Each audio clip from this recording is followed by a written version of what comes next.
Welcome to Erupt. My name is Danny Hoyt, and I will be your moderator for today's session. And I'm excited about this session because I'm going to dive into a topic that is personally relevant to me right now, where I'm at in my life. Question: is home ownership still the American dream? Joining me today is a mortgage and housing industry expert, speaker, and the author of Complete Guide to Home Ownership. Buy your first home today, America's mortgage coach, John Mallett. John, thanks for joining me. How are you? You got it. Doing great, Danny. Thanks for having me on. America's Love mortgage it. coach is a good title. Tell me what that means. Can you sum that up? Yeah. What it means is that I was doing some research. We do a lot of research here, and my team and we came up with this idea that wait a minute, there is a disconnect. There is a disconnect between what home ownership is really all about. And we had the subprime crisis. During the subprime crisis, there was 9 million people who lost their homes. 9 million, big number, representing about 30 to 35 million people. And so when they were coming out of the subprime crisis, I saw a problem, and I saw a real problem with a disconnect between millennials, especially when you would say, buy a home because it's the American dream. Well, when you say that, a millennial, especially an older millennial, you don't get a very nice reply back. Usually it's a gesture of some sort and some kind of epithet, right? And so it doesn't work because chances are pretty good that their parents were the ones who got foreclosed on. It's a good chance that their parents went through divorce, went through suicide, went through ill health and stress because of the subprime crisis. They saw it happening at that time. In fact, the millennials that are considered the A millennials, that are the older group, there was a research done by Joint Housing Studies by Harvard that showed that they will lose 750,000 during their lifetime in wages because when they graduated, they had no job. Wow. And so when all of a sudden, when you start saying, hey, wait a minute, home ownership is the American dream, well, with that particular segment of people, you get a blank stare. And so America's Mortgage Coach, we came up with that because there needs to be somebody out there that has a definite definition of what homeownership is all about and not tied necessarily to the American dream, although I believe it is part of the American dream because you're Sure. you're elevating yourself, but somewhere that we can connect. And so I didn't see anybody in that space. I saw the Susie Ormans of the financial planners, I saw other Sure. people, but there was nobody that was an expert that said, hey, this is the way it is with home ownership, and this is a great way that home ownership needs to be viewed. So we established ourselves as America's Mortgage Coach. Well, so I love that. So help frame this for me then. Let's break this down. Here I Yeah. am. I would consider myself the older group of the millennials, right? We don't have Okay, to talk right. about my age on here, John. I won't ask yours. You don't ask mine. We'll leave that alone. But I would Okay. consider myself of the age that I don't currently live in a home. I currently rent an apartment that I've been in for Right. 7 years of Uh-huh. paying the same rent. I love it. I Right. live near the beach. Would I love to buy the house that's next door to my apartment building? Sure, but it's $4 million, and the house I grew up in Nebraska was bigger than the house next door to me and cost a fraction of that. But then Right. again, that was in Nebraska. Great place to live, but it's not the beach. It's not Exactly. steps from surfing every morning. So Right. here I Right. am in a pickle. I'm a young person who's got a job. I've got some income. I live a nice life. I like where I live, but of course I would love to jump on the property ladder. I just don't see that happening anywhere in the next few years. So I either feel like I have to move out of state or I stay and pay rent. Yes, it's dead money, but I live where I want to live. What would you say Hmm. to somebody like me? Because that's literally where I'm at right now. Well, it really depends on what you want to do. I mean, the issue is that we saw with our research that we did was a trend that basically says, wait a minute, if you continue to rent your home right now, you may pay $2,000 a month or whatever it might be. In Santa Monica, they have rent control, so it's great.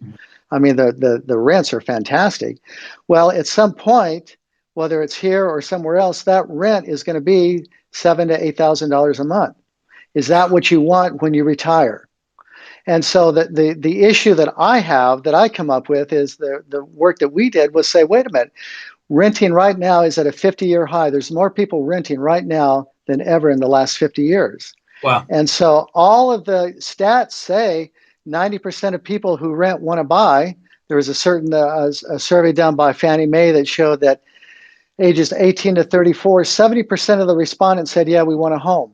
Sure. But yet there's a big disconnect between that and what the reality is, because the reality is 33% of people can buy, 33% of people who rent can buy but don't know it. There's 3 million African American households that can buy and most don't know it.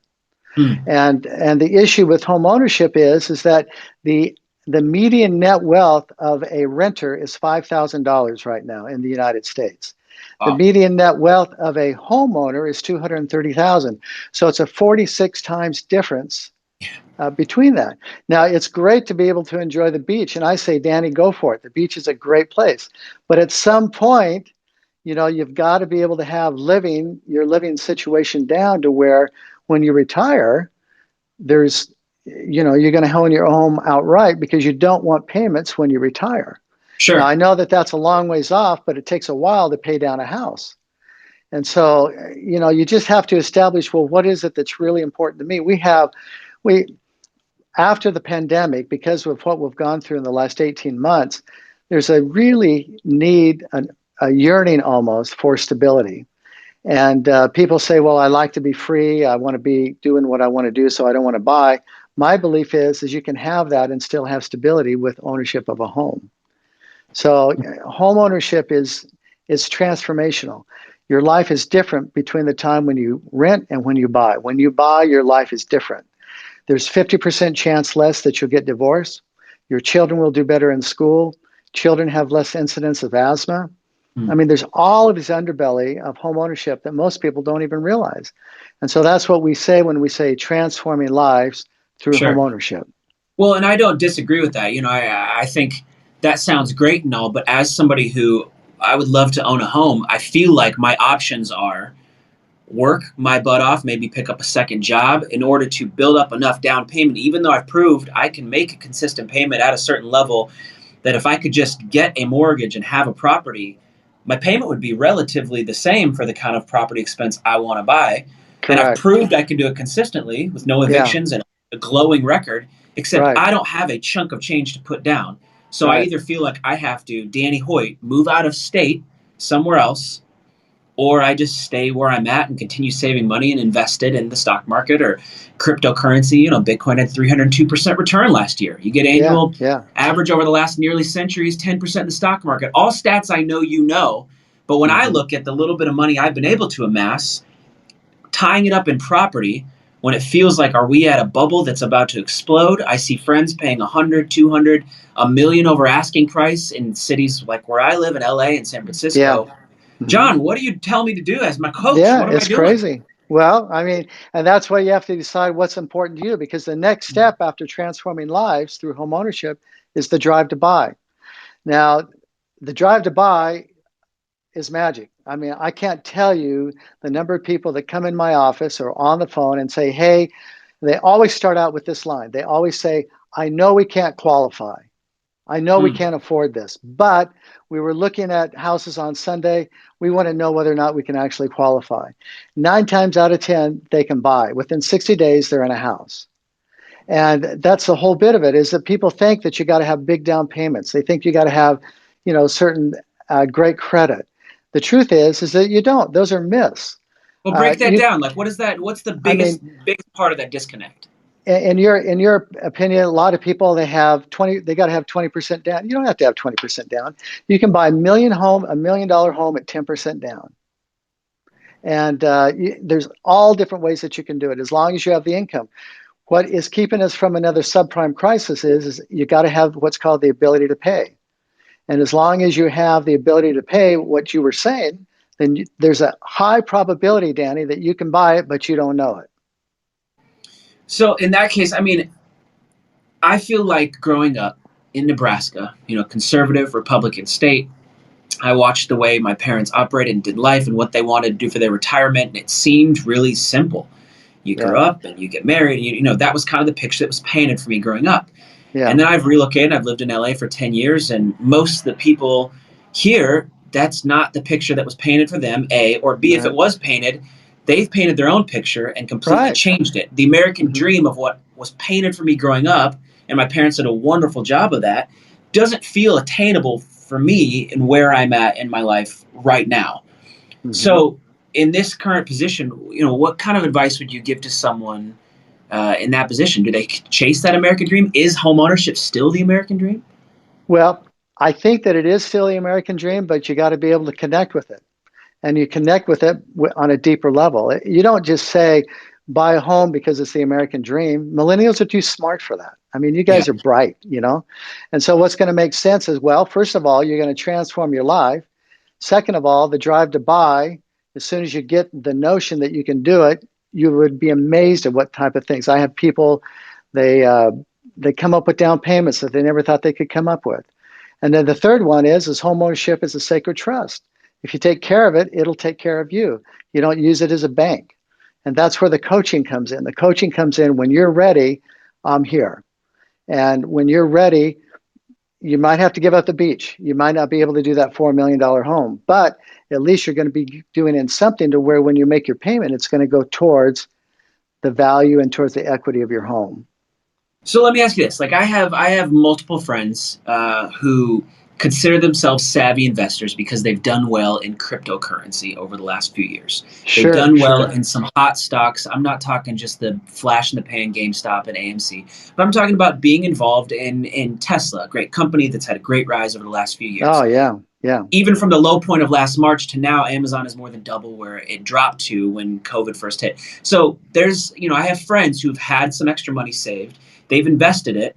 So now they're at a point where if they pulled out of their Roths, penalties, of course, if they pulled out some of their investments, they could probably amass enough to purchase something. But they're at this place where do you pull out your investments to put it into a property where you're not going to see the same kind of return? Now your funds that you've worked hard to amass are tied up in a property versus leaving them in a stock market, which, as we know, has greater gains over long term. They're kind of at this fork in the road with what to do. Well, yeah, that's a tough one. That's a tough one. There's not an easy answer for it. Now, I would take notion a little bit is because the return on investment on home ownership on a home is actually not bad. If I need to buy $100,000 worth of Amazon, I got to pay $100,000 for it in most cases. Well, if I want to buy $1 million home, I only need $100,000. So $100,000 is going to leverage that entire. So my return on investment is that $100,000. And as the value of the home increases, that's why during the subprime crisis, people were so excited about zero down. If I put down zero and my house appreciates, my return on investment is infinite because I didn't put anything into the deal to begin with. So that's like being able to buy Tesla with nothing down. Right. So, there's definitely return on investment with housing, but the key for housing and where home ownership is a sacred trust is to say, look, man, you're not the stock market. This is living into a home where you can find stability. And what I find, our research shows, is that there's a lot of people that say, oh, yeah, I like living by the beach or I like doing with my stocks, but there's always something tugging at them. There's always something tugging saying, you know what? You ought to try home. You ought to try living in the same place for a while. You ought to try the idea of having a home. Because right now it's pretty hard for you to put a nail in the wall. It's pretty tough for you to say, hey, I'm going to paint this. You can't do Sure. that, right? Sure. It's pretty tough to be able to say, yeah, I want to fix up the yard or whatever it might be. Your discussion with your home, you're still in a transitory space because you can't rely on exactly where you're living. You know that you're there, but when the landlord comes to you and says, Danny, I know you've been here for 7 years. I love you. You're like a son, but we're going to sell. Or my daughter needs a place to live. Or, Sure. whatever it might be. There's still an imposition. There's still a point when you don't own that it is going to be transitory.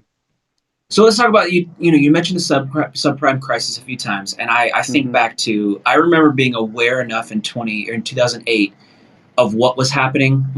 Obviously I didn't own a home at the time, but I lived in my parents' home at the time, Yeah. and I had finished college and I had moved back and I spent a few years with them saving money, and I remember how big of a deal that was. Has there been enough safeguards put in place, in your opinion, that this doesn't happen again? I know there's laws have changed and things have changed, but when I look at where my sister and brother-in-law and their family live in a certain part of California in a suburb outside of a major city, well outside of a major city, and Yeah. even the house next door to them just went for $140,000 over asking price. Yeah. And, you know, I look at situations like that. I follow people on Twitter that talk about this constantly, that they put their house up for sale on a Friday. They've got 14 offers on Saturday. Three of the people didn't even see the house, and they're up to Hmm. two or $250,000 over asking price. This bubble feels like it's growing, and it feels like it's a hurdle that between that and the fear of I don't want to wrap my money in this because this happened once in 2008. You know, do you feel like there's enough safeguards in place that we don't, as a millennial, have to worry about that? Yeah, there's enough safeguards in place as far as the loan goes. As long as you get a 30-year fixed, it doesn't matter because the payment's always going to be the same. And in real terms, your rate actually goes down compared to inflation. So you cannot beat a 30-year fixed. And that's one thing that the United States has that most of European countries don't have. Mm, So the fixed rate product is the way to go. The other thing is that you have to have the ability to qualify for the loan now. That's federal law. So as a result of that, it's called buying a home responsibly. So as long as you can, whether it's $200,000 over asking or $50,000 over asking, the key is, can you buy this home responsibly? That home next to you, $4 million, can you buy it responsibly? If you can, the price is, we want to be able to pay as little as we can, but you got to be able to say, okay, I'm ready to buy. What can I buy and responsibly afford? As far as the bubble goes, there's a lot more demand than there is supply. Right now, we're short by 3.8 million homes in the United States. Some believe it's as high as 7 million. So you're going to have this demand issue going on that's much greater than supply. So sure. obviously, prices are going to bid up. However, I don't think we're in a bubble, but I think our prices will moderate because prices can only go so high before it starts outstretching a person's income. When they Right. start, when all of a sudden incomes won't allow for it, then obviously prices are going to moderate. Whether or not they'll plunge, I don't think so. I think they'll moderate. I think more people are getting comfortable after the pandemic, and I think that they'll say, okay, we're going to go ahead and move when we decided before the pandemic hit. And I think more inventory will come on the home. But I don't think that we're in a bubble. And this idea of uh, when we talk about home ownership, the issues surrounding it, to me, that's where I get real personal with it because as a child growing up, I lived in the projects and we were evicted 4 different times. Wow. So I really have this. This is where the passion comes from because I know that you love the beach, and if I were in your situation, it would be hard to move. But yet, at the same time, the inner voice says, you know what? It'd be great to be able to have something of my own, something where I begin to build a legacy. Well, sure. And I want to dive into your story just a little bit more, but I want to ask you one more thing before we dive into your story and why this means Yeah, so much to you to take on this subject and help educate people like myself. But the primary viewer on this app is the 18 to 34, the exact age range, you know, that you've been describing, millennials, right, people that are right. at that pivot point in their life. One thing that's a reality, and I know you know this for a lot of people in that age group, is student loans. Student Yeah. loans are a huge barrier. Um, at least it feels like a huge barrier. Would you agree that student loans are a big barrier to home ownership? Actually, no. The Pew Research came back and said that out of all the student loans made, 20%, 1/5 of the student loans out there prohibit a person from buying a home. So it's only at 20%. And that has to do mostly with people who got into school, got a student loan, and didn't graduate. Mm, That's a problem because now yeah. their income is what it is for a high school graduation, but they have this $30,000 loan. Now, student loans before, when I was back going and I was at SC going to school, well, student loans it was less expensive at that point. So now the average student loan is about $30,000. The monthly payment is about $280 to $350. That, in my opinion, I've never had a situation, unless it's been a huge student loan, that has preempted or prohibited somebody from buying a home. What prohibits from buying a home is credit card debt, auto loans, really high debts on other, but not on student loans. Generally, that has not been an issue for me and for the industry. It's way overblown, in my opinion. You touched on just a second ago a little bit on your story, but as we wrap up here, I want to give you a second to talk about why are you passionate about this, John? Where did this come from, and why is it so important to you to be America's lunch coach to help people through this Yeah. situation specifically? Well, my dad walked out on us when I was 8 years old. We lived in a beautiful home in Santa Cruz, California, about a block from the beach. The beach comes up again, and and so it's like rug is being pulled out from under my feet, and I'm going, this is ridiculous. Well, from age 8 to 14, we moved 4 times, Mm. and we were evicted most of the time, or we couldn't make the rent payment. It was really tough. My mom moved there so she could get a college education.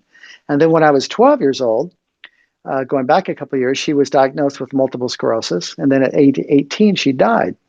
And so, this idea of home ownership is really, um, it's personal. It's real. And when I see people treating it laissez-faire, in other words, they could qualify, they could buy, but they don't do anything about it. I just think to myself, no, man, we got to educate them, because at some point their rent is going to be so high and they're going to start saying, hey, I think I ought to retire, and there's nothing there to fall back on. Maybe they Mm. have the big stocks at that point, but generally speaking, most people are not in that situation. And so Wow. that's why to me, home ownership is a sacred trust. And that's what connects and resonates with most individuals, especially millennials, that say, wait a minute, there's got to be more meaning to it than just the American dream, because I don't connect with that. John, you've given me a lot to think about and consider. Like I said at the very top, this is something that's personally relevant to me, where I'm at in my life. So I appreciate you being honest, sharing your own story. I You know the bet. viewers appreciate that kind of advice and encouragement. And there's a hopeful element to when you speak that is exciting and encouraging. So I really appreciate your time and sharing with us. You got it. Great to be here, Danny. Thank you. America's Mortgage Coach, John Mallett, again, the author of The Complete Guide to Homeownership. Buy your first home today. John, thanks for joining us here on Erupt. I'm Danny Hoyt. We'll see you guys next time. Okay, man. You got it. All right. Bye. Bye.